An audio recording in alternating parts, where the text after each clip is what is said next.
Ready to ride the crypto wave and snag some Melania token?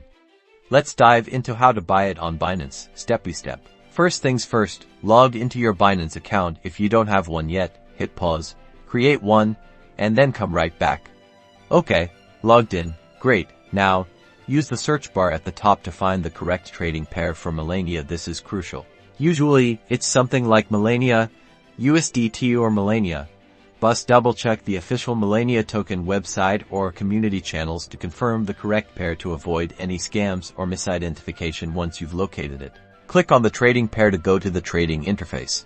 Now, you'll see the order panel here. You'll choose your order type. A market order buys Melania at the current market price for fast execution. A limit order lets you set a specific price you're willing to pay, but it'll only execute if the market reaches that price, and a stop limit order lets you set a specific price to start buying the token and another price to secure it.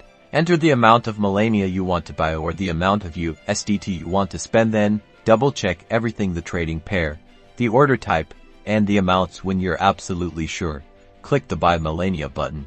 Binance will usually show you a confirmation screen. Review it one last time. Once confirmed, your order will be placed. If it's a market order, it should fill almost instantly. For limit orders, you'll need to wait for the market to reach your specified price. Finally, head over to your Binance wallet to confirm that your Melania tokens are there. Congrats! You've successfully purchased Melania on Binance. Remember to always do your own research and understand the risks before investing in any cryptocurrency.